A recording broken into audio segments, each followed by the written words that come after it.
We're live on DSTV channel 421, Go TV 144. Thanks for choosing us. This is Joy News Prime. Our headlines this hour. If you hold a Ghana card, you can return to the country beginning today without your passport. We'll hear from the Immigration Service on this arrangement. Also, statistics from the 2021 Population and Housing Census reveal a staggering 550,000 Ghanaians are divorced, with over 400,000 separated. Also, we'll take you to the stream with two faces, the stream Kwaniakwa, that gives babies and responds to all.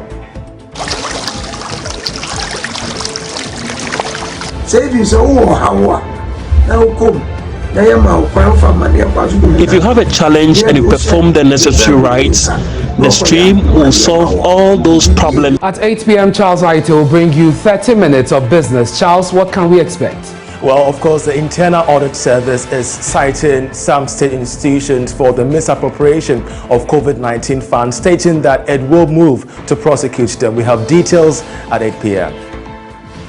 Think have criminal consequences, we work with Yoko to prosecute them. I'm not allowed to indicate what we are doing or the level of prosecution, but I can assure you that at the moment we are working with Yoko to prosecute 3 institutions. In showbiz, is comedy industry the least supported in the Ghanaian art space? Understand this. What you do is the reward you get. Yes, people are ungrateful, but you still must support. Becky has details, and coming up in sports. Yes, we do have the news that football fans who are not fully vaccinated will be denied entry into the league centers across the country, starting from the 4th of March, the President's Cup, and then Ghana versus Nigeria, which will be on the 25th of this month. Gary L. Smith has details at 8:30. I am Ernest Mino, and this is your home of independent, fearless, and credible journalism. Stay tuned for details.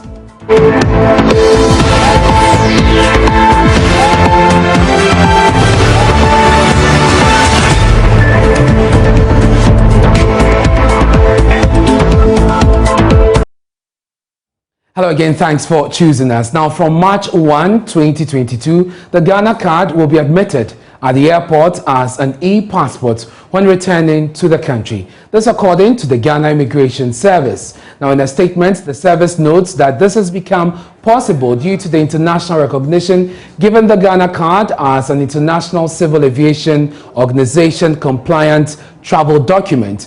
Joining us for more on this, for more education, is the head of public affairs at the Ghana Immigration Service, Superintendent Michael Amoakwata. Thank you very much, Superintendent, for your time here on Joy News Prime. Now, I noticed that the statement you issued stressed returning to Ghana. Why can't I use it to travel outside the country? Yeah, thanks, Kojo, for the opportunity. And let me say good evening to your viewers. Yes, as a first step, the Ghana card can only be used for an inbound travel to Ghana. If we want to widen the scope for its use, then there's a need for the government of Ghana to enter into some sort of bilateral agreement with other countries that will want us to have that kind of agreement between our two countries, that Ghanaians can travel on the Ghana card to that country without necessarily using their national passports. And also, the other country can also come to Ghana with their national card. So there's need for that agreement, which, as we speak, has not been done. So that's why it cannot be used for an outward travel out of Ghana. Even for countries within the ECOWAS region, the West African sub-region? No, that's why we said apart from ECOWAS countries. Yes, within ECOWAS, we can use the Ghana card, which is accepted by the member states. But beyond the ECOWAS sub-region, we need to have an agreement, just like we have with the ECOWAS member states. Very well. Superintendent, what does this mean for visa acquisition? Yes, especially for Ghanaians with dual nationality, hitherto, before they could come to Ghana, they had to apply for visas because they were using other passports of other countries. Yeah. So they needed to apply for visas. But now with a Ghana card, we see them as Ghanaians. So they need not apply for visas or entry visas into Ghana because they have the Ghana card, which waives off the need for a visa application. Now, are systems aligned at the airport to undertake this process? And I'm asking this because you don't want a situation where people come into the country at the airport after long hours of a flight and are stranded because they simply cannot go through the process. Since the base we have job over the years, we've been handling and processing passengers. And with the introduction of the Ghana card, some officers were selected and taken through some stress tests through simulation to test our systems and so the speed of the officers. And within the past week, they did a very good job from about 3 minutes to 30 seconds. And we think it's a good improvement with the use of the Ghana card. With the checking by our officers. I don't think, on hindsight, I would say any passenger will be stranded because we are disembarking them on the Ghana card. No, today, with the first experience that we witnessed, there was nothing of the sort. You get to the designated booth, and within 2 to 45, 2 minutes to do you are out of the place. Do I hear you say we had people moving today into the country using the Ghana card? Yes, today we witnessed Ghanaian citizens who arrived on an Ethiopian airline from Addis Ababa, about 14 of them out of the lot arriving on the Ghana card. And we took them through the procedure. They were directed to the booth, and at the booth, their Ghana card was taken, and the details changed, and the identities were verified. That led to the next stage, that is to pick their luggages at the customs area, and it went smoothly. And it was something that we all were happy about. What is your plan for sensitization in order to make this a bit more smoother going forward and less cumbersome? Yes, I think what we need to do is, good over time. The next flight was an Emirates airline flight, and the information I'm getting is that yes, the clearance time was reduced because now the officers were getting used to the change from the normal way of doing things. The Ghana passport that they were used to empty their card. And I'm sure within the week or next, the clearance time will come down and officers getting used to the system to also be enhanced. There are fears, and as it is with many systems, that people could try to take undue advantage of this, coming to the system with fake cards, so to speak, in order to beat the system because of various reasons. It could be crime. What measures have we put in place to check this? Yes, this is an electronic device and which captures both biometric details. And what we have it will. Well, we seem to have lost the connection there with Superintendent Michael Oforiatta, who is the head of public affairs for the Immigration Service, and a statement was issued today by his outfit communicating the readiness of the Ghana card to be used as an e-passport for Ghanaians or dual citizens returning into the country. Now, what this also means is that you could enter the country without a passport if you're Ghanaian. As it stands now, you cannot use it to travel outside the country except for countries within the West African sub-region, that's ECOWAS. He makes us understand that plans are underway to make sure that we could use this for travel to the rest of the world going forward. He's back with us on the line. You are responding to the issue of the security measures put in place to ensure the integrity of the card. Yes, like I was saying, the card has certain features, and we have your biometric details on the card.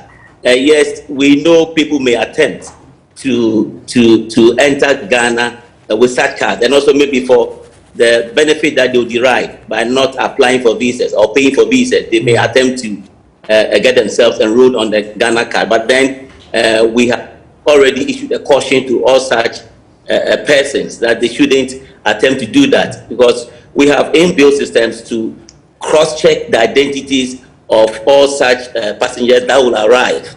And if you are found wanting or trying to use a fraudulently acquired Ghana card, the laws will deal with you. Very well. Thank you so much. That's Superintendent Michael Amakwata there. He's Head of Public Affairs for the Ghana Immigration Service. Let's do some other stories now on Joy News Prime.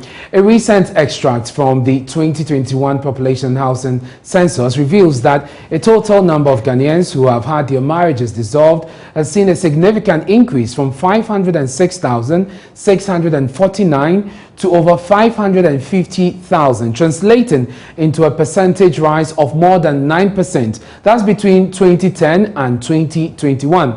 My colleague Kofi J of our research desk joins me in studio with more details on this. Kofi, let's start with a definition that guided this survey by the Statistical Service. Right, so marital status, according to the Statistical Service, this is a civil status of a person aged 12 years or older as at census night.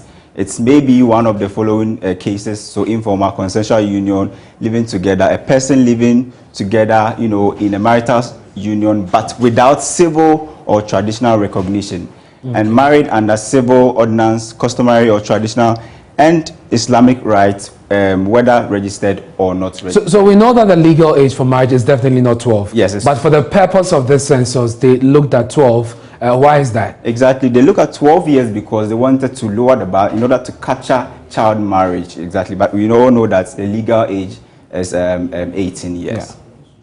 Now, the next slide, let's explain for our viewers to understand. When we say a marriage has been separated, what does it mean?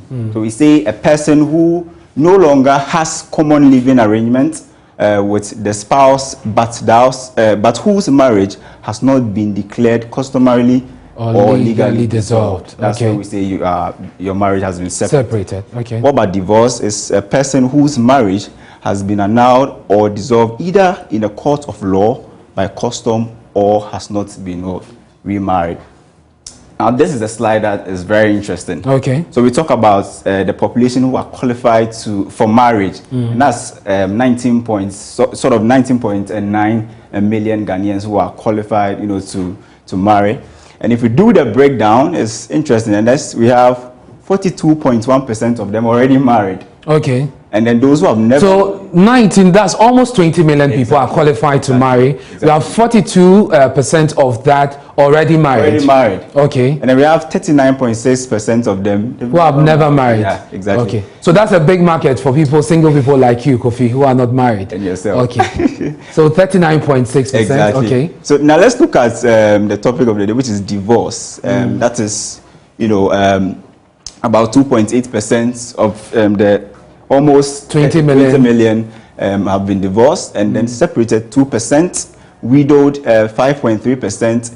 Now, informal or living together, what we call cohabitation. Cohabitation. That's 8.2%. And the next slide, I'll show you an interesting trend, and you will see that this is an interesting. Now, the next slide, talks about. Let's break this down. So, what you spoke about earlier, we have 553,065 people divorced, and there you go. There's a figure for those who are separated. So there's a quite difference in terms of the divorce. Obviously, is more than those who have had their marriage. I mean, if you look at it at the percentage level, it looks very small relatively, but then the figures are quite very significant. Yeah. Very significant in this.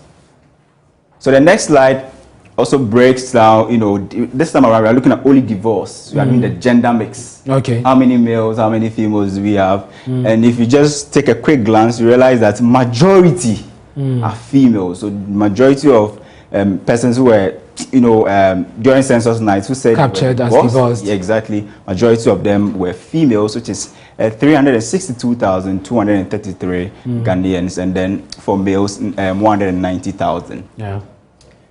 So the next slide also talks about separation. Obviously, again, females having 252,000 as against 153,000 for male. Exactly. Okay.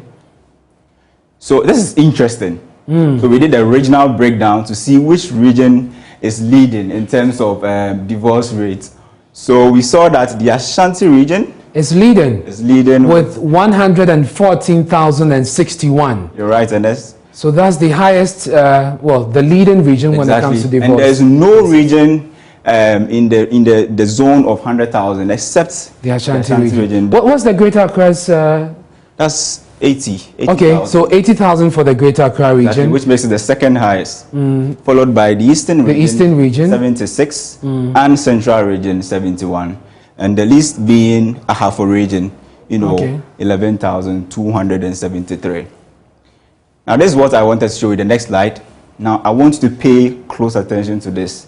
So, we are doing a trend analysis. Let's look at those who are married. So, we glean data from the 2000 census, 2020 census, 2021 census. This will help you create a better picture of what we are talking about here. So, that's like what? The last 3 decades? Exactly. So, if you look at just those who are married, so the population, you could see that there's a downward trajectory. Okay. So it means that we are losing more people to either divorce or they are living informally. Because if you look at just married, in the 2000 census, we had 45% of the population married. It declined significantly to 43, and this year's population and house census from 43 to 42.1%. That's very significant. I see. Never married. That's also fairly good. Never married, from 39 in 2000 to 42 in 2010, and the decline in this year's population houses, which is last year's population houses, which is 39.6%. Now, I want us to take a critical look at this one. Consensual union, which is what we call the cohabitation. You can so 6%, the 2000, and then 2010 census 5%. Then it goes up in the 2021 to 8%. So we have more people cohabiting now. Exactly. And then for the separated, we are fairly stable, uniform. Yeah. 2% throughout the 3 consecutive elections. And then for dissolve, you mean census, not elections? Sorry, census. Yes. So for dissolve, we have 4% in 2000. We dipped to 3% in 2010, and I felt that. And when it comes to the widowed population, unfortunately, we are seeing some increase there as well. Kofi, thank you very much for bringing us those details on the 2021 population and housing census on marriage and data. And Kofi will be taking us to the touch screen shortly to bring us some more. Kofi, are we ready? Let's do that. All right, so the touch screen has, the same thing we talked about, but this time around, it gives you a pictorial view of what we are talking about here. So we said the Ashanti region was the highest. So if you touch, this is an interactive map. It gives you the region's total number of people who have been divorced. And it followed by the Greater Accra region, which is 80,741. So it's just what we discussed here with the regional breakdown. So if you look at the the situation is better up north as compared to down south. That's from the middle belt. I wanted to create that. If you look at those who have been divorced, the picture is better up north than we have in the south. Kofi, thank you so much for breaking this down for us. Let's go to the phone lines now. Let's speak to Professor Ayaga Bawa, the Acting Director, Regional Institute for Population Studies at the University of Ghana. Thank you very much, sir, for joining us on Joy News Prime. Your reaction to this, staggering figures there. Yeah, good evening, and happy to be on your program, and good evening to your viewers and listeners. Yeah, the figures look interesting. If you look on the face of it, the numbers that you are talking about, almost 500,000 or a little over 500,000 people divorced. So if you look at it from that perspective, they look quite staggering. But that can be very deceptive. It's important that when you are looking at these figures, you look at them from the perspective of proportions or the rate. Okay. So, let me explain. If you take a historical view, and I listened to you, I heard you talk about the numbers from 2000. If you look at the divorce rate, historically, in the 2010 census, the divorce rate was 6%. It came down from 6% to 4.7%. And in the current census 2021, it came down further down to 2.8%. So in terms of absolute figures, you will see that the numbers are high, but that is to be expected. It's to be expected because the population has been increased. If you look at the distribution, and I hear you say that you find that the northern parts of the country are doing much better than the southern part of the country. Again, that on the surface of it is quite deceptive. If you look at the trend, they are consistent with what would expect. Would expect that as population increases, the numbers would increase. And so if you look at the distribution, the regional distribution, you see that the Greater Accra region and Ashanti region have the largest share of the population. And so unsurprisingly, you will see that the numbers, the absolute numbers in those regions will be much higher than regions that have much lower figures. Again, this is also consistent with what we see about transitioning society. As societies progress from rural agrarian settings to more urbanized settings, you will begin to see these kinds of population dynamics where you would have many more people either staying out of marriage, partly because of entering the marriage institution much later because of education. So you will see that as more and more people are getting into educational institution and staying longer in education, they would marry late. And so you will begin to see that the numbers in urban areas, which incidentally tend to have a disproportionately high numbers of people who are educated, you will see these kinds of pictures. I am not surprised that you are finding this pattern. You find the situation in the more urbanized areas a bit more, higher than what you find in the northern parts of the country. Well, Prof, what does this mean for the socio-economic development of the country? Well, if indeed the rates were increasing, we would have to worry because what you know that the marriage institution harbors relationships. Children are born into marriages, and so if couples are divorcing, then it means that either one parent or the other would have to keep custody of those children. And you would agree with me that the moment you have broken homes, then those children tend to have suffer some of the psychological effects of the divorces. Sometimes there may be economic implications because then children are starved of some of the resources that they would have ordinarily had if they were in an intact marriage because of custody issues. And so these numbers, indeed, if you had higher rates of divorce, then we should be worried because it also has implications for family dynamics.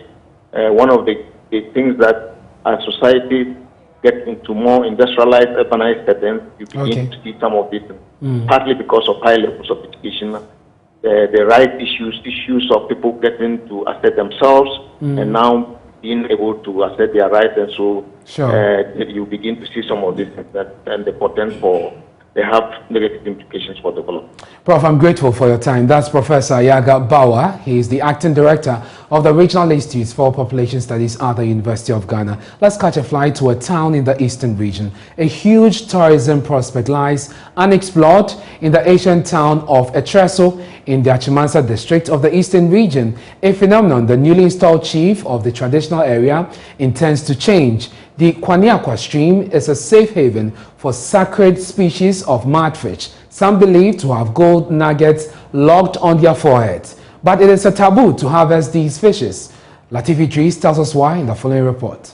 Commanding the fishes in this stream to come out forth in their numbers, and there they come. You find this miraculous, well, that is open to interpretation. But this is an ancient held tradition that has been preserved by the people of Etreso in the eastern region, who consider fishing in this stream sacrilegious. Security guaranteed. These fishes have grown big in size, unafraid to come out and feast. They are assured every bait is harmless, for they are protected by tradition. For some, the stream is a source of drinking water. I happen and it may have non-verbal communication with humans, and it's beautiful. For others, the fish in it is that last hope of ending childlessness. If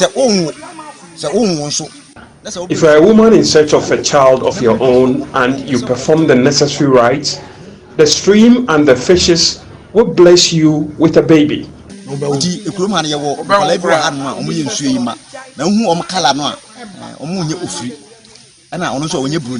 You won't be wrong to describe the Kwaniakwa stream and fishes as changing faces marine, just as it answers the desire of women to create humans or babies they can kill when called to war. Our ancestors adopted a strategy of cooking and living behind the fish whenever enemies attacked. We were told that the enemies, after consuming the fish, die. This tradition and marine have been given very little attention by the local and central government. Considering the prospect the stream and this unique species of fish could bring to the community and the region, the newly installed chief of the Etreso traditional area, Dasebre Ofosu Kwebi Ayebiahe, says he intends to make the Kwaniakwa stream a tourist destination. Tourist center.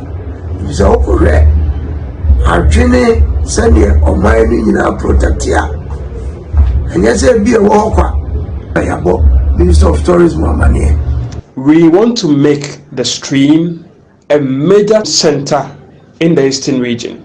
We've informed the tourism ministry, but if they do not honor the timelines that have been given, I promise to take it upon myself to give the Kwaniakwa stream a facelift.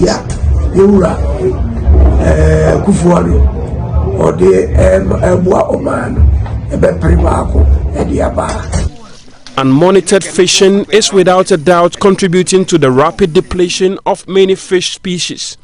Without a doubt, this ancient tradition is unconsciously helping this community work towards and achieve SDG 14, which encourages nations to conserve and sustainably use the oceans, seas, and marine resources.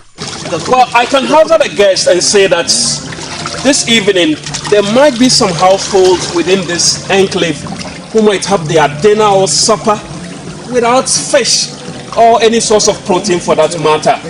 But they dare not cast a net or throw in a baited hook in a bid to catch a single fish in the stream.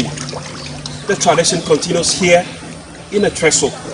Latif Idris, Joy News, Etreso in the Eastern region. And here in the studio in Accra, my name is Ernest Binu. You're watching Joy News Prime. Still to come, as we begin our Ghana Month celebration, we'll bring you a series of stories themed around lesser-known Ghanaian languages. This choir is trying to keep a language that is on the brink of death alive. Details of this plus the latest in showbiz after the break. Stay with us.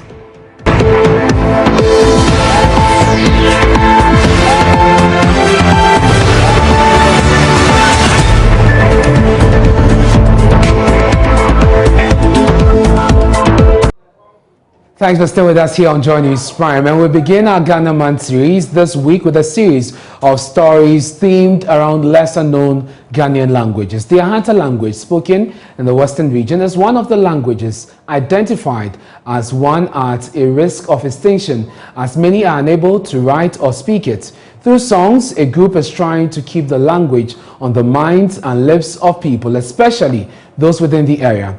In the first of our series of stories celebrating Ghana Month, Joy News' Justice Bedu traveled to Takrade to meet the people behind the square.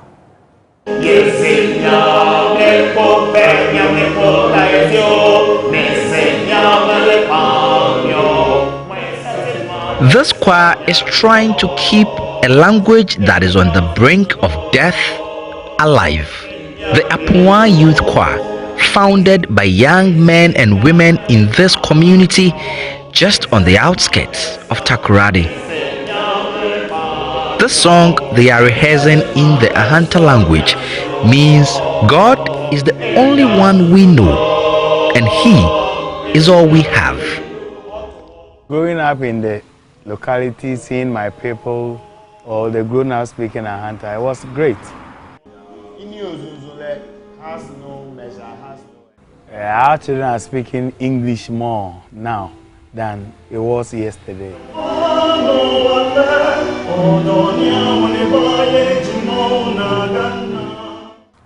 My name is Felix Kofieli. I am the Executive Director of the Apua Youth Choir. Felix and his friends write new songs themselves and also translate songs from other languages into Ahanta for the choristers to learn. Because people don't really know that Takoradi is Ahanta, we intend not to use the deepest version of Ahanta, but use what we normally call the Ahanta Fante. So that is the first trick, to try to use the Ahanta Fante language to try to form something which people in Takoradi or its environs can easily relate to.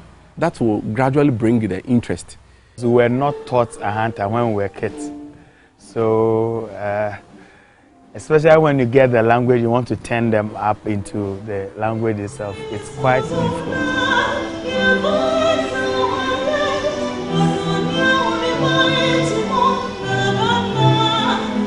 Portia Amwa is originally not Ahanta, but has lived in this community for 29 years. She was part of the people who started this choir, and through rehearsals like this, now speaks and understands the language. Though we are in Ahanta, but we don't learn the Ahanta. We learn Fancy. So I don't know even the alphabet of the... I didn't know then. But when I came to AYC, they've been teaching us because of the song. It's a Sunday, and like every other Sunday, Apua Youth Choir performs at one church or the other, serenading worshippers in the language of their birth.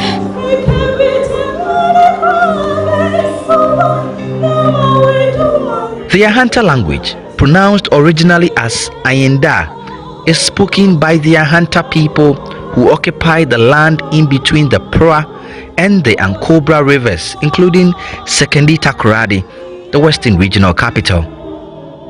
They are bordered by the Nzima, Wasa and Fanti people to the west, north and east respectively. We can't preach nor become a minister, but through the music that we sing, we can sell our language far. You can love a song, not necessarily understanding the words in them, but the rhythm and the composition itself will make you love to sing that song. I remember songs like Me Dark Way Nama. We do sing those songs in church, but we don't understand. So if we are able to sing with Ahanta, we can penetrate the world with the language, and people will love it. Especially our own people will love that. Hey, people are speaking or singing in my own language. Then I don't have to hide.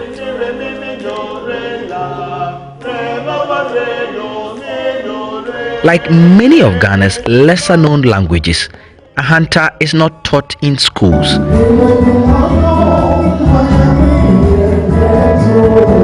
The young men and women behind this choir hope that their little efforts here would help change that. Justice Baidu, Joy News, Abua, in the Western region.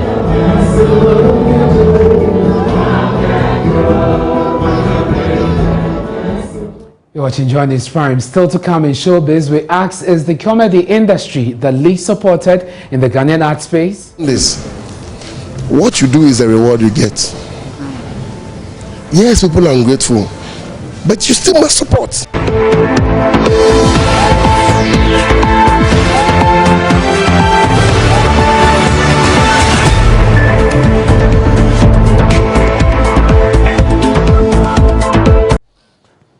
And Becky's here with the latest in Showbiz. Hello, Becky. Hello to you. The conversations we have off the screen. I know, right? But I mean, it's all about DKB. Okay. He's funny and funny, and so I mean, it just ties in. That's just. Okay, what do you have for us? So he is calling for DKB. He's calling for investor support for the industry. I'm talking about the comedy industry. So I had a conversation with him about the state of comedy in Ghana, and here is what DKB has to say. So take it in this perspective. Comedy from class 1 through GSS, SS to university graduation. So Nigeria's comedy industry has graduated first degree, has done masters, is almost finishing PhD. Ghana comedy now is in GSS 2. Yes, terrible, but it's an appreciable improvement because at first we were not even at class 1. But with the support from Ghanaians, we've been able to move from class 1 to class 2. So the capacity keeps building to class 3, class 4, class 5, class 6 to GSS 1. And I think I won't be wrong if I say Ghana comedy is around GSS 2. Yet, so when I say GSS 2, GSS 2 is there. 4,000, 5,000 gig. You understand?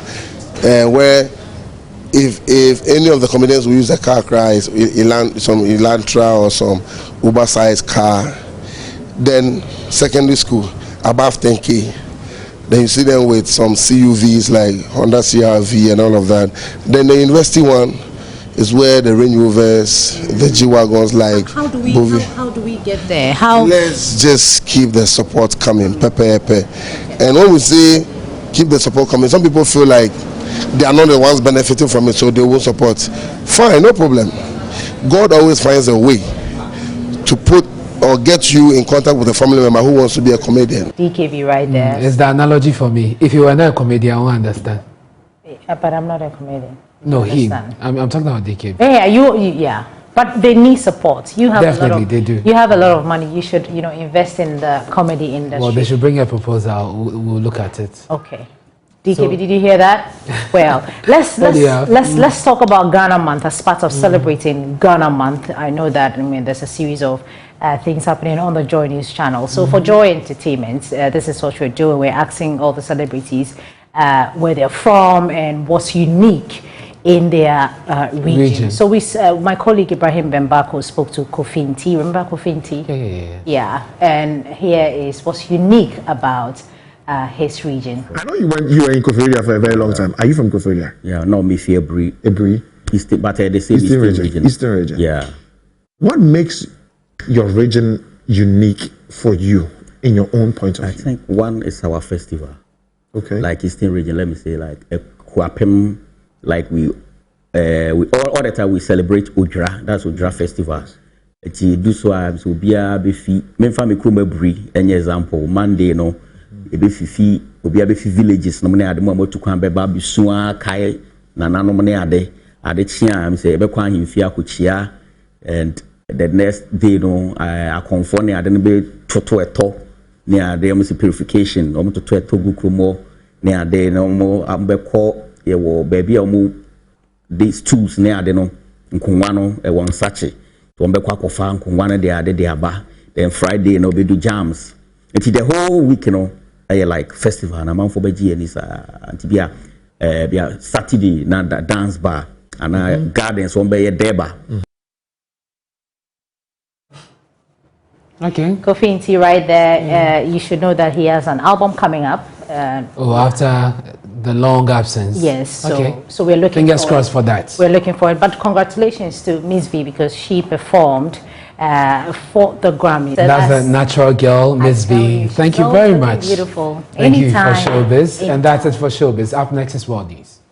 Hello there, I'm Charles Ahanta with Business Tonight. The next 30 minutes, the Internal Audit Agency is hinting of prosecuting some state institutions over the misappropriation of COVID-19 expenditure. We think have criminal consequences, we work with Yoko to prosecute them. I'm not allowed to indicate what we are doing or the level of prosecution, but I can assure you that at the moment we are working with Yoko to prosecute 3 institutions.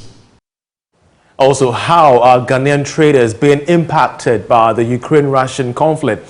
We hear President of GUTA, Dr. Joseph Obin, who says freight charges have not been affected as at now. The flow of containers in that corridor is also curtailed. Then definitely it will have some impact on the freight charges. But for now, it hasn't reflected. And later, as part of our Ghana Month series, we revisit a report by Beverly Brom on some Ghanaian goods dying on the Ghanaian market.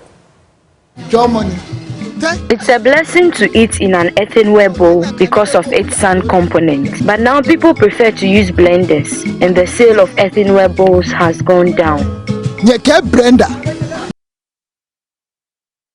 All these stories and more coming up in this extended edition of Business with me, Charles Ahanta. But we kickstart with commodities.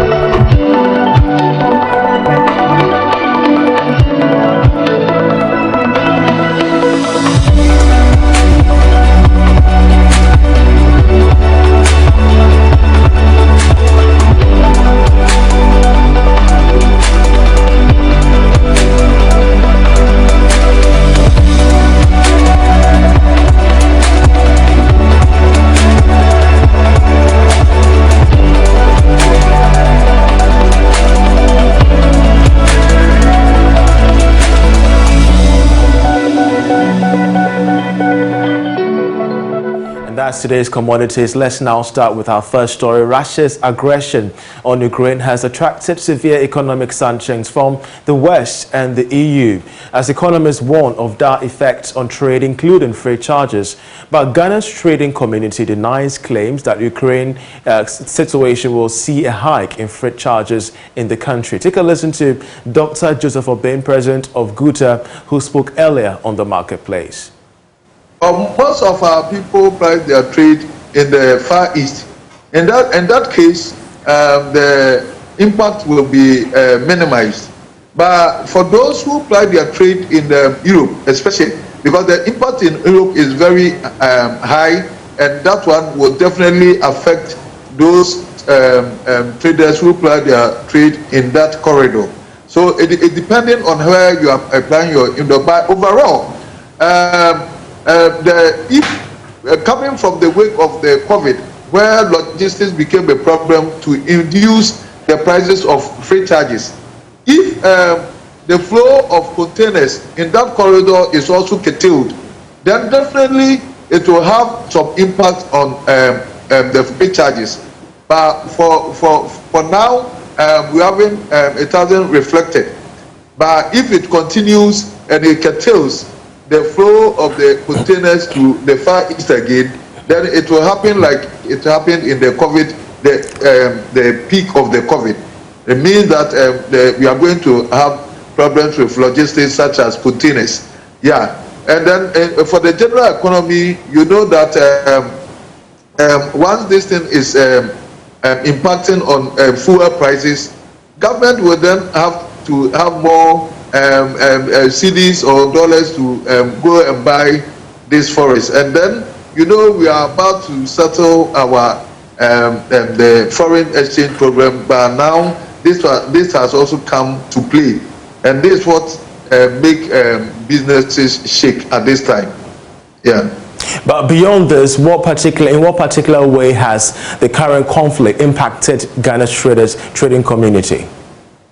Yeah, it depends on what one is dealing. You know, that area is very noted with the wheat product. It means that flour and maybe the iron rods and all that.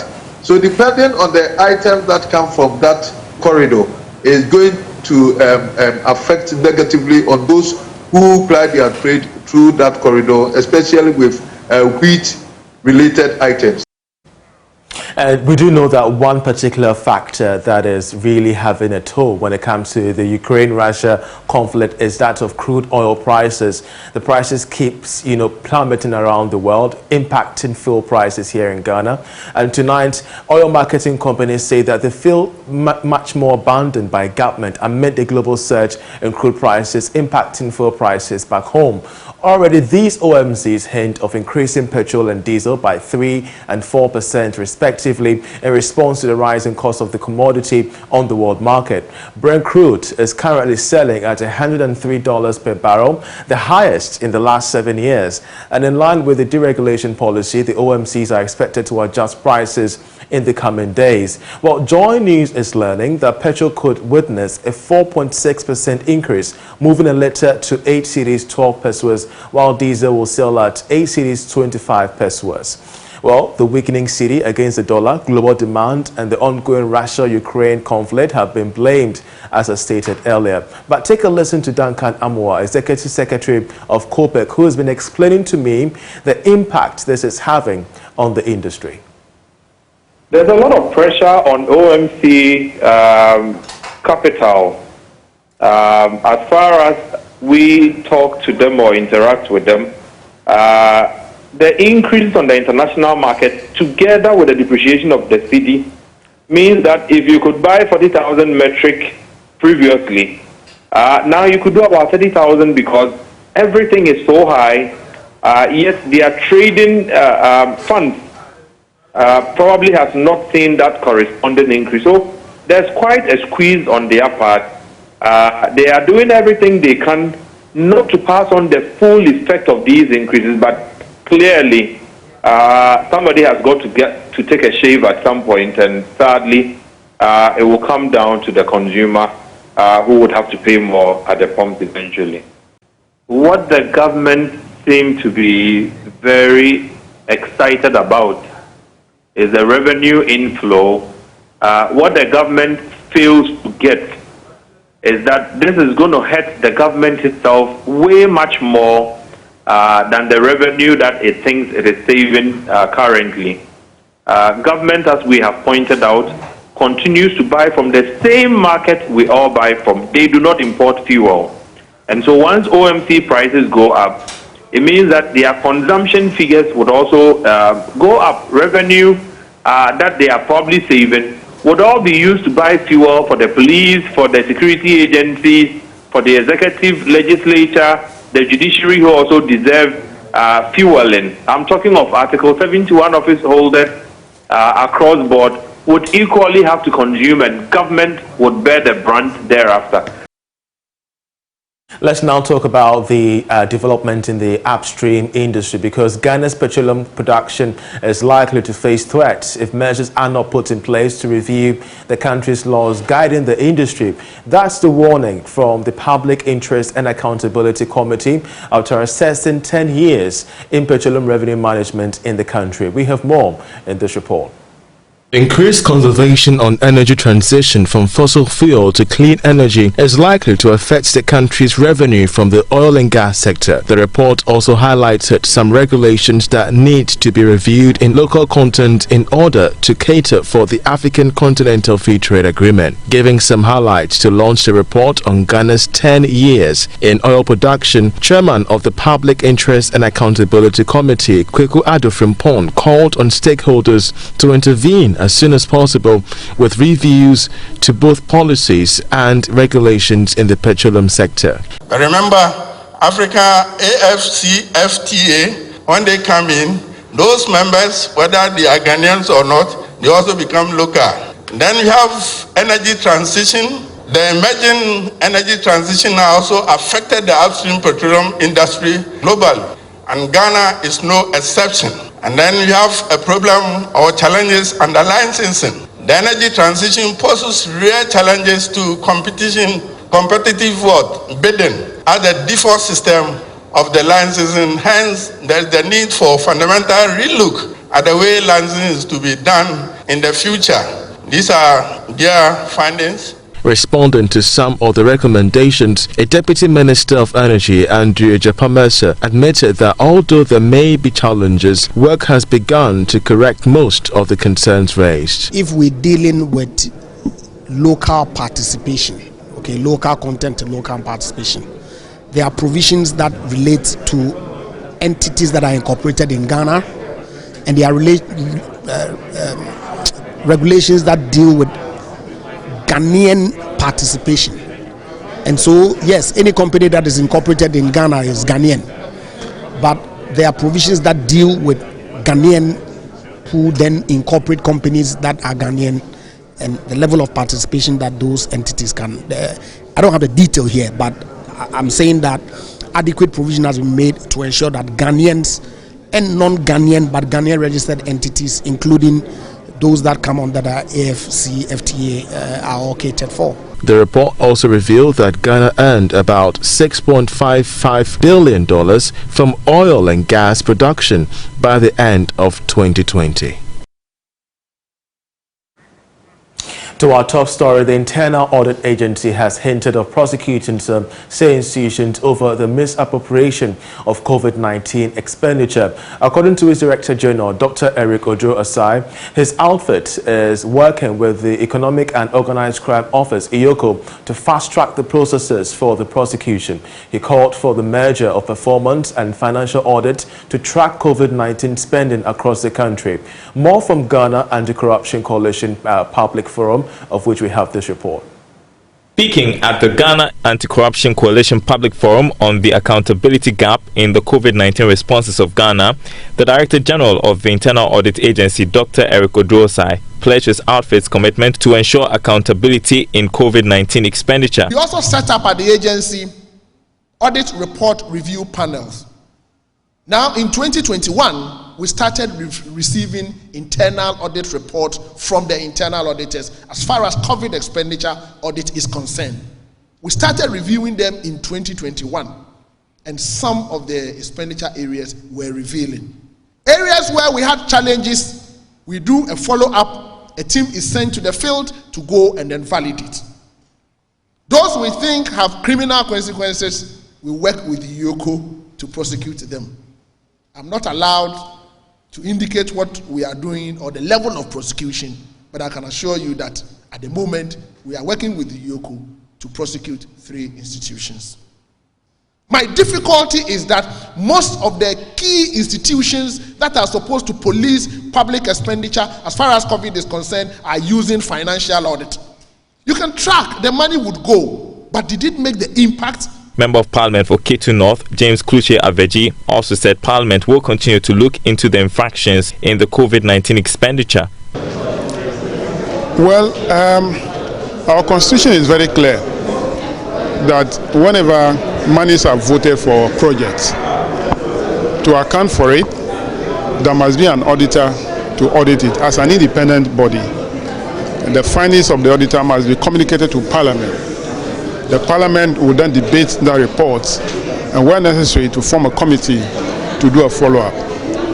Now, again, the Constitution gave power to Parliament to establish committees in the performance of our duty to ensure that those committees are given specific function. If once the Parliament determines that there is a need for a committee to do certain work, apart from what the auditor will be doing, that committee can be given the mandate to investigate or make an inquiry into certain activity. The Ghana Anti-Corruption Coalition seeks to promote anti-corruption and good governance initiatives in Ghana.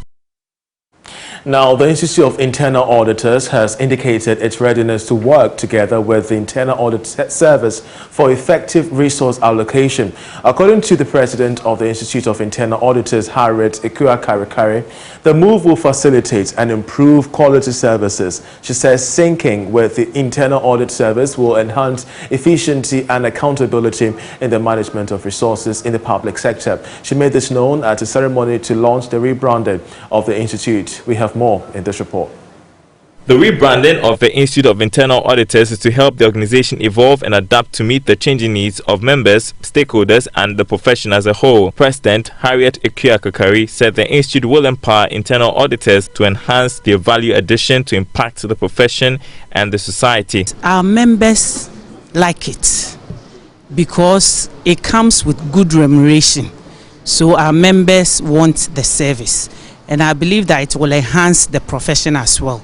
So when the service is introduced, it will be better for our members. Former president of the institute, Daniel Kofi Kwampa, urged the new administration to pursue programs to increase certified auditors in the country. The new things I will want them to pursue is to continue to increase the number of certified internal auditors in Ghana. They should pursue a vigorous program so that we have as many certified internal auditors in Ghana as we can. And I believe it will elevate the profession and make the required impact. The Institute of Internal Auditors is aspiring to be a leading organization in Africa by elevating professionalism. Well, away from that, the Traders Advocacy Group is urging all its members to increase prices of their goods and services by 80% following the review of the benchmark values to 30% by government. The group is claiming that the database of all traders across the country, has been left at a tune of 10,000 Ghana cedis, saying that it's disappointed with government's position but unperturbed by the decision, especially when it's going to be impacting the consumer in the long run. The Vice President, Dr. Mahmoud Bawumia, said that he's going to be arresting the cedi's depreciation against the dollar as promised, but these traders saying that this has not yet been fruitful. We have more in this report. In February this year, government decided to engage various trade organizations to solicit their views on the best way to implement the policy on the reversal of the benchmark values on import duties. Deputy Minister of Finance Dr. John Kuma and the Commissioner of the Ghana Revenue Authority in charge of customs led the conversation, but the Traders Advocacy Group is expressing disappointment with the lack of coordination and communication between these governmental agencies and the overall outcome. Here is the General Secretary, Nana Poku. By this press conference, creating an awareness of this new development to all our members and urging them to increase the prices of goods and services by 80%. Just as government has done. After all, what is good for the goose is good for the gander. It's not our fault. Government has not resourced any single trader in the country to start trading. So at the end of the day, if government wants more, as we the traders, we also will not lose our capitals. Ladies and gentlemen of the press, we are also by this press conference calling on the Vice President of Ghana to arrest the rise of the dollar against the cedi as he promised. Mr. Vice President, where are you? That is the question everybody is asking. Nana Poku also said the traders are not perturbed about the support other trader groups have given to government regarding the review of the benchmark values policy. It's good for our members and the entire trading public is what we are advocating for. So those that have come out in support of government, bravo. But what we are saying is what is so important to us, that if government had gone up 80%, our traders are being urged to also go 80%. It's as simple as ABC. 30 and 10. No. Let me explain this. The government is so smart, making it as if the reduction is 30%. It's not 30%. The benchmark values has become a subject of controversy after the Association of Ghana Industries kicked against the policy, though government has reduced the benchmark values on general goods from 50 to 30%. It's a new month of March and we are celebrating Ghana, and as we always do in the month of March, sadly though, some Ghanaian goods are losing appeal, and my colleague Beverly Broom has been finding out why this is happening in this special report.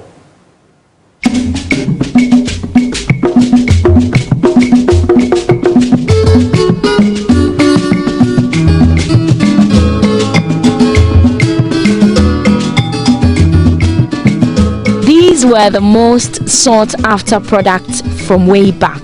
Yomo for beautifying the hair, Azuma blows for its durability, just to mention a few. But what is the situation with these products on the markets now? Auntie Moda has sold locally made soap known as Azuma Blows, or better still, Don't Touch Me, for the past 10 years. She tells me that even though the introduction of other soap products posed a threat to the Azuma Blows soap, it is still well patronized.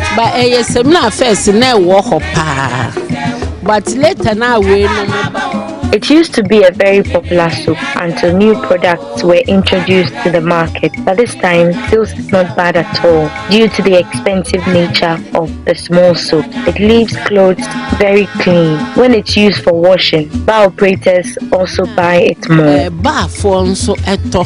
Edisi normal into samna yeto fine. Ya wa 1 cedi and ya wa 2 cedis. Do you remember the famous Erefa fish? Well, Auntie Kai still had some in stock when we visited her stand. I'm here, Miss Mokelkuba, me babioshi. Oya wo ye Kaswa market. Hello, Agbogboshi market. Customers purchase it a lot. We normally get supply from Kaswa or Agbogboshi.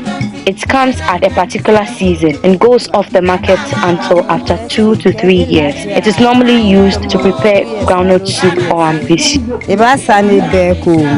Aka feel no fra no kete onu kan peshi. Oba kpo he skin oba je he. Ko je he skin na aka sha silver he. Even though the use of blender has dominated in many homes, earthenware bowl business seems to be doing well. The aluminium earthenware bowl is more expensive than the clay. It lasts longer, and people mostly buy and export it outside the country because of its lightweight and durability.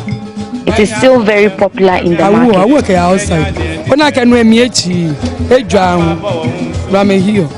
During our interview, we met Spa Willie. He's been making clay ovens for the past 20 years. He couldn't help but to share with us how the latest trend of gas ovens has crippled his business.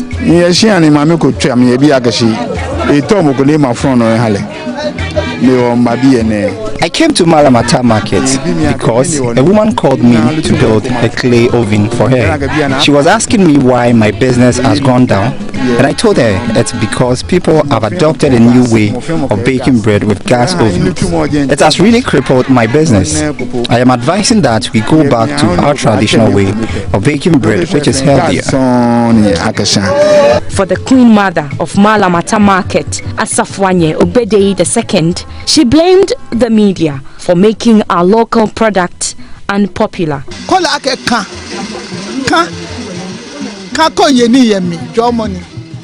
It's a blessing to eat in an earthenware bowl because of its sand component. But now people prefer to use blenders, and the sale of earthenware bowls has gone down.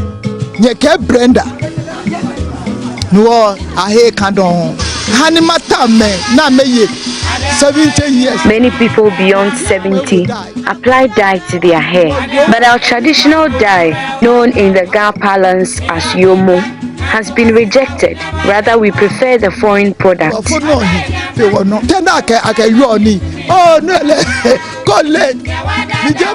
If someone visits your home and sees you grinding on a stone, you will be considered as a cake person, and if care is not taken, they will put you on social media.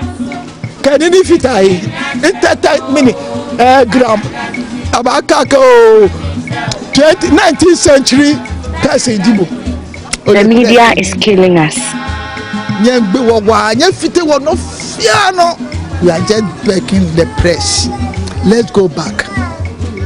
please, let's go back and bring our traditional things again. Some buyers shared their opinion with Joy Business. When we were growing up, we already had them in our homes, so we know the uses of it.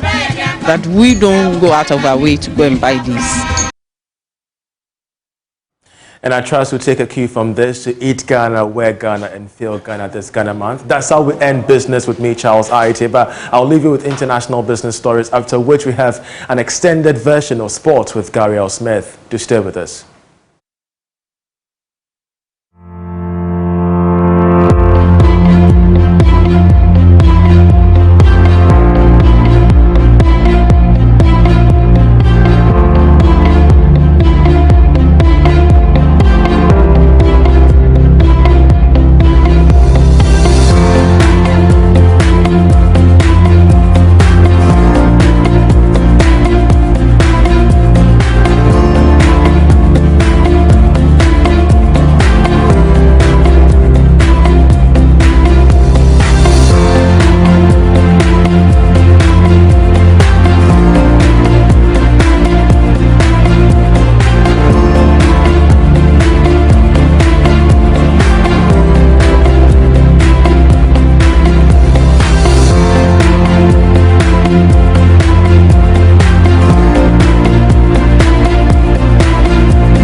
Hello and welcome to the start of what should be a very good extended version of sports. Starting today, the sports will be 30 minutes. I'm Gary L. Smith, and in our first story, we are 24 days away from the crucial qualifier for the 2022 World Cup against Nigeria, which is slated for Cape Coast. The match has been dubbed the Jollof Derby, and in a few weeks, it will be all anyone will be talking about in Ghana football. But let's hop to Nigeria to get a sense of how our brothers or our cousins have been getting ready. We are joined via Zoom by Ayodeji Adegbenro, who is a Nigerian sports journalist. Deji, I see you are ready and ready enough in your Nigerian kits. Good evening and welcome to Joy News. Yeah, good evening, Gary. Thank you for having me on the show. Yeah, so you are kitted 3 weeks ahead of time. Yes, so that you guys know this is not a joke. We're actually ready for you guys. I mean, it's Nigeria, Ghana. It's a West African derby, you know, and we really need to be prepared. We cannot look at how Ghana performed at AFCON and underrate the Black Stars. You know, like in every derby, form goes out of the window. You know, it's about who wants it more over 2 legs. So we are really getting ready for those games. Now, it's been called a Jollof Derby. How did this match become known as the Jollof Derby? Because this is a very recent creation. It's after, the draw was made. And then I just saw that it was being referred to as such. Do you have any idea? I think it's only natural, you know. Over the years, there's always been this banter and argument about which country makes better jollof between Nigeria and Ghana, you know. So the two countries now are having to play each other to get the World Cup tickets. Now, I mean, it presents people a perfect opportunity to say, you know what, this is actually the Jollof Derby. The winner takes it all. The winner gets the World Cup ticket, and of course, the bragging rights about being the better footballing nation and being better at making jollof rice. I can imagine. Anyway, let's look at how prepared Nigeria is. Let's look at this checklist together, shall we? And this is what we've put together in terms of what they are doing. First of all, Deji, Nigeria has named a new 4-man coaching team led by Augustine Eguavoen. Let's talk about that first of all. How is that going? We know that Ghana have also done our coaching list, but how is that going? Give us a sense of this 4-man team.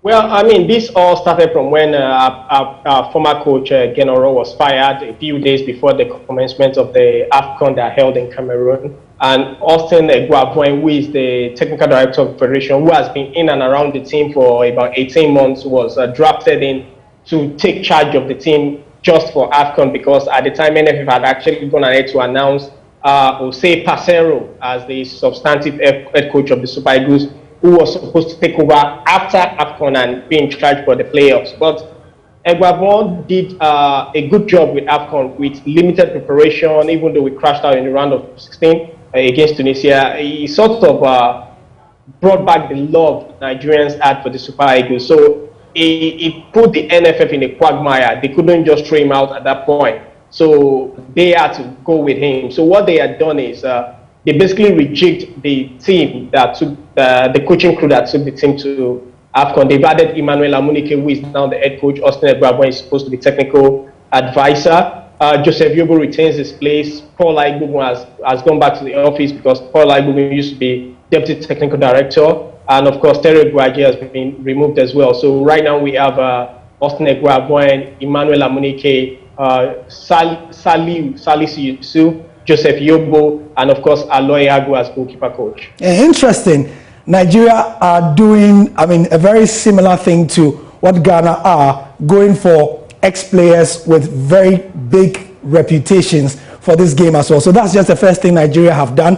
Let's look at the second thing in terms of the preps. Now, Eguavoen, who you listed, has been on a European player tour, meeting certain players of the Nigerian national team. You want to talk about that?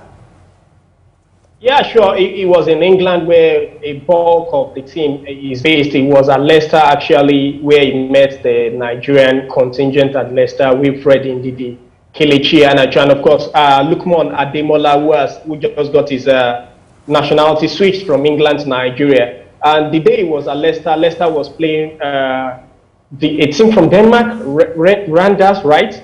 Yes. Europa Conference. So Deji, we have just put Ademola's photo on the screen, who you just mentioned, and Nigeria have completed the naturalization of this winger, Ademola Lukman, and so this is the player Deji is talking about. Please carry on. Yeah, so he also met with Stephen Ode, who is part of the national team pool, and of course Tosin Kende, former under-23 player who plays for the Danish side. And he also met with the Watford contingent as well. Emmanuel Dennis, Nigerians are not particularly happy with him yet because of what happened with the Nations Cup. Ogene Karo Etebo, who just came back from injury. Captain William Troost-Ekong as well. So he's been on the tour. He's talking to the players, letting them know this is very, very important. I'm not sure if you guys have played Ghana in your career, but in my own time, Nigeria and Ghana used to be a big match on the continent. You guys have to be ready. We have to win those two games. We have to qualify for Qatar. Nice one. So mentally, he's just getting them ready. Let's look at the other thing that Nigeria are doing in terms of the preps. The venue for the Nigerian leg will be at the MK Abiola Stadium, and that will be on March the 29th. And then let's go on to the final thing. Okay. Yes. So Abuja, Nigeria's capital. The stadium was out of commission for a couple of years because the pitch went bad. But the Minister of Sports really wanted the Super Eagles to be back in Abuja, so they redone the pitch. The female under-20 team actually played the qualifier against Cameroon on that pitch. But after that, they are keeping that in place up until the game against Ghana. It could be a double-edged sword. Abuja people are not particularly the people who come out to watch football. The last time the Super Eagles played in that stadium was in 2011. 2012 AFCON qualifier against Guinea that ended 2-all, a match Nigeria ended to win, which was why we were not in AFCON in 2012. So taking the Super Eagles back to Abuja for this game, this very crucial game, for the first time in 10 years, I'm not particularly convinced the federation. I mean, this decision was forced down on them by the minister anyway. I'm not particularly sure this particular decision was thought through. So this is not the first choice venue for the Nigerian Football Federation, is it? Probably not. I mean, they played most of the qualifiers in Lagos, but the pitch in Lagos, after the last game, CAF told them the stadium in Lagos can no longer be used because of some things that had to be done. So for me, I thought that the best option would have been the Uyo Stadium. That is the best stadium in Nigeria. They should have taken the Super Eagles to Uyo. The facilities are good. The hotel is perfect for them. But now they have to go play in Abuja. I mean, who pays the piper dictates the team. So hopefully we survive that. Ghana and Nigeria are always cousins in many ways. He who pays the piper. Yeah, I'm sure. You guys want to be hurt so much. You guys want to be hurt so much. Anyway, I know 3 weeks is far away, but Deji, I mean, today is the 1st of March. The match is on the 25th. Are people getting excited, or like in Ghana, maybe it will take a few weeks before, you know, people get into the groove? People are getting excited. People are excited about the game. Recent happenings around the world away from football seems to have taken people's attention away from that match in the last few days. But I know a lot of my friends, people I know who are actually planning to travel to Ghana to watch that first leg, you know. So people are very excited about this game. I can't remember the last time we played Ghana in a competitive game. I think that will go back to 2008 AFCON. It's long. So, competitive game. We played in 2010 as well. Asamoah Gyan scored from the header. You remember that one?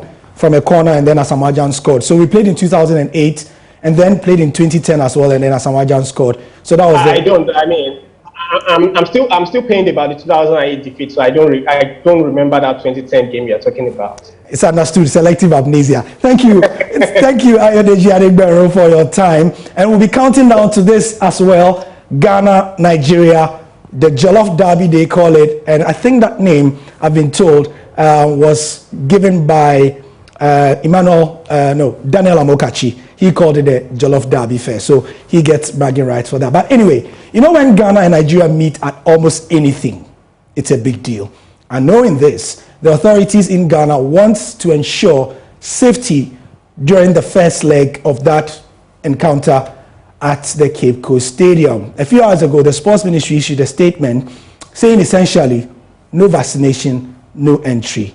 So, have you been vaccinated? Let's have a look at the details of the statement. The Ministry of Youth and Sport wishes to inform the general public, particularly football fans, who wish to enjoy their favorite games at the various league centers, including the game between Ghana Black Stars and their Nigerian counterparts on the 25th of March, to ensure strict adherence to all COVID-19 safety protocols put in place by the government. To this end, the Ministry of Youth and Sport has directed the managers of the stadia, that's the National Sports Authority and the GFA, to admit only fans who are fully vaccinated into the stadia at various centers on match days. In this regard, the COVID-19 Task Force and the Ghana Health Service will mount vaccination centers during the upcoming President's Cup between Accra Heart of Oak and Kumasi Asante Kotoko on the 4th of March 2022. Further, the Ghana Health Service will also mount vaccination centers Kumasi, Cape Coast, Takoradi, and Tamale Stadia 1 week before the Ghana-Nigeria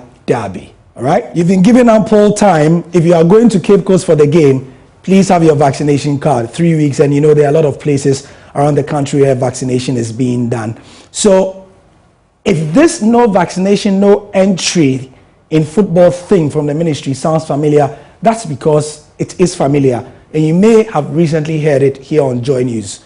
You may recall, in fact, that last October, GFA boss Kedu Kraku hinted that this measure was coming, and he said it will be in within a year after they had consulted with the sports ministry. If you've forgotten, let's take you back. What is true and what is good is that the government is going to roll out a lot of vaccines. I understand even this week we are having 5 million vaccines coming into the country. So there's a lot more vaccine available to the people, and want to ensure that we enjoy our sport in our usual manner, where we can chant and sing, like it's currently happening across Europe. People go into the stadium even without a face mask, okay? And they're enjoying their sport because they've been vaccinated. And once we have the chance to be vaccinated, we need to encourage our people to be vaccinated. And we're starting from our good selves. I have vaccinated. All our Premier League clubs, Division 1 League clubs, and Women Premier League clubs are going to be vaccinated. And we encourage our direct consumers also to be vaccinated. So we are free. Because at the end of the game, players will go out into the system and they don't want to be at risk anymore. Okay, so I would encourage everybody to be vaccinated so we can enjoy our footy again. So that's a couple of months ago, GFA was speaking at the extraordinary congress that they had in Pram there. Moving on here on Prime Sports to boxing. Emmanuel the Game Boy Tego says he will retire from the sport if he loses his upcoming fight, and he'll be fighting against Ryan Garcia. Now, speaking to Joy Sports ahead of the bout slated for the 9th of April, the former IBO lightweight champion says he has no message for Ghanaians if he fails to win. You know something about me. When you do not know anymore about me. Me no, omo ni papa share boxing no, omo no mudi mechi. Omo for omo ni papa en share boxing no, omo kan ma asem negative. Upa sisi antokwa no amekoko no. Nipa no ni mo say like mekoko no, me na me champion, na me na me okay, na me na me boom me opponent no.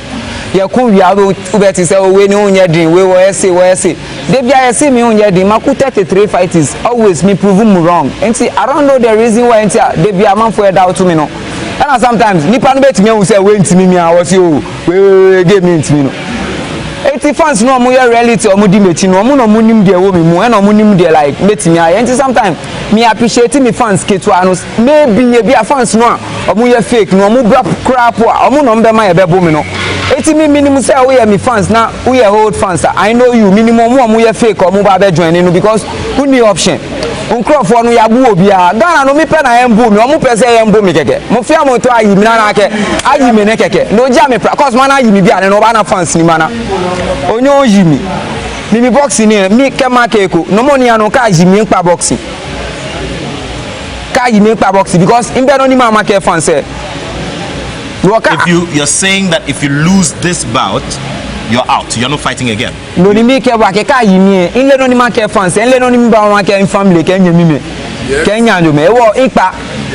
That's a big statement to make. Yeah, because ka yimi ipa because inle no ni ke yimi we be do twa ke imbe no ni mi to ma achieve don. E was anima pa mama join ke if a stores, if a apartment few ke mama o mo alo ma mo ke shito ke ni mana ke fine because I don't think I guess any. But you know that in boxing is also a case of 3 results. It's a win, a loss, or a draw. So there's a possibility that either of these could happen, and anything can also happen in the ring. And so it's a big statement to make, considering that you still have youthfulness, you're still fit, and you can still fight. So if in your likely instance that you lose this bout, you can still continue. Why would you want to stop? Because Ryan Garcia I see. What do you mean? You know me expect here alone no me to ma achieve boxing. Me feel like Sani Ryan Garcia stop me again.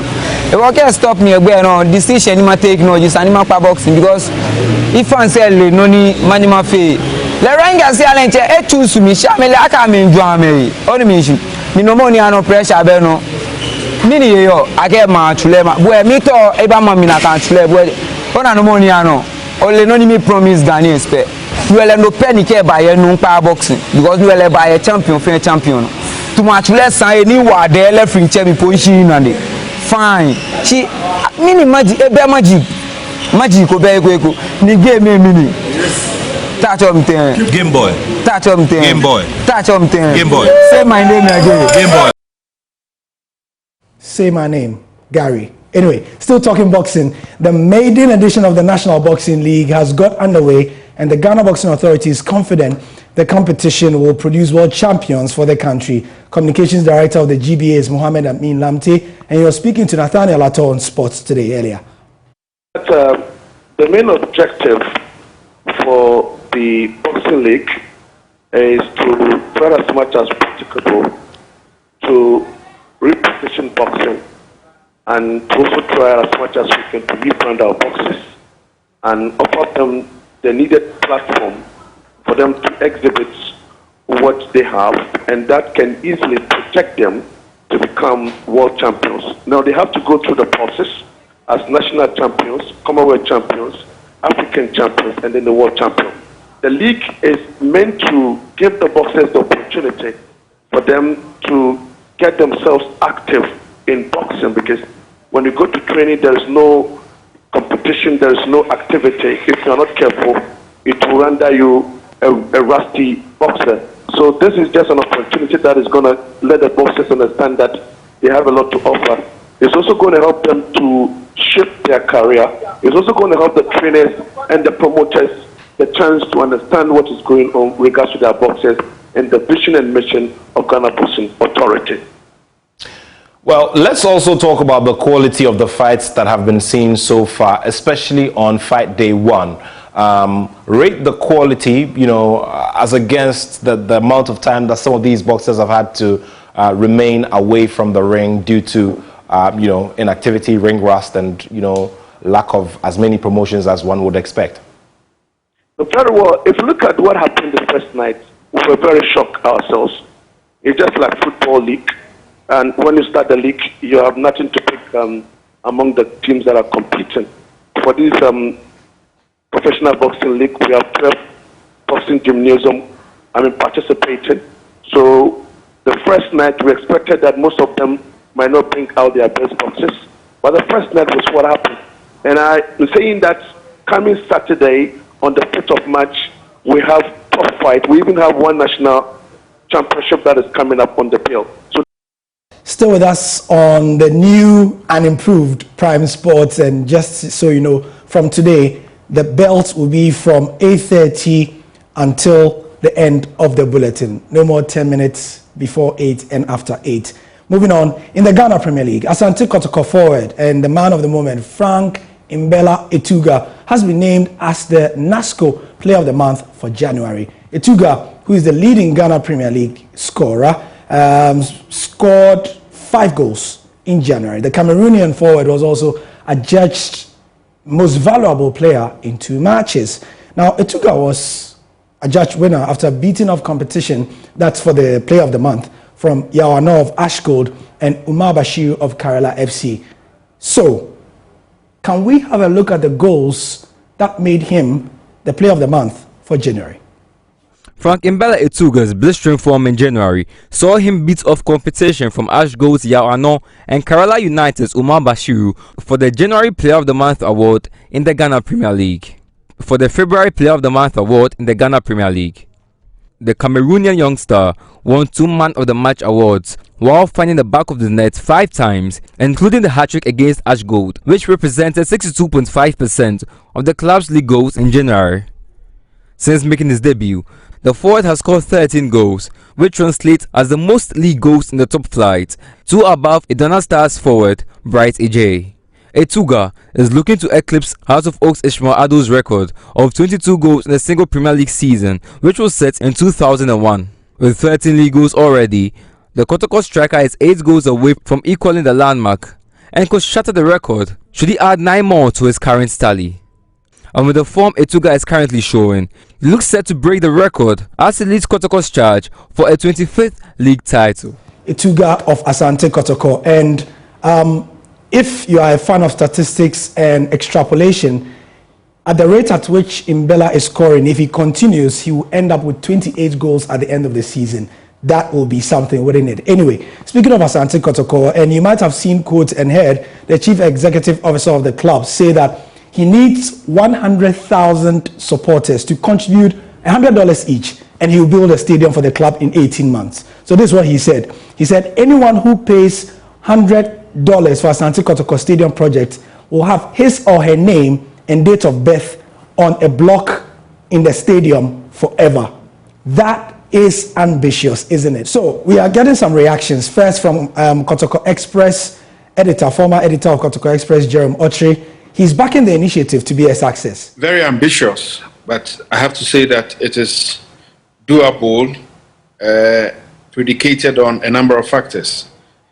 I listened to the voice you just played. I didn't listen to the interview, but I've read stories connected to that, and I've also listened to the reports you just heard.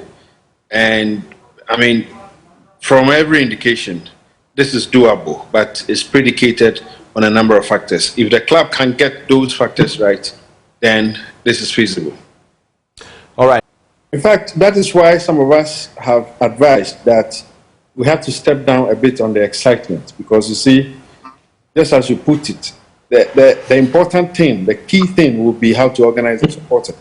And like you said, I mean, we've not been able to organize our support base in any good way. And I feel that in as much as the idea to get fans to contribute to, I mean, construction of a stadium is a good thing, the key thing is how to get the support base well organized. Because if you don't organize these fans, if you are not able to really put them together to ensure that the fans are coming in an orderly manner, I don't see how they can. But we have to say that the idea is good. Right. We'll see how well this will work and whether Kotoko fans will do. If you're a Kotoko fan, are you going to put $100 for the stadium projects? That's it for the sport. I'm Gary Alsmith. Thank you for your time. As I said, this will be the new format for Prime Sports. 30 minutes, crisp, every day, Monday to Friday. Thank you for your time, and let's do this again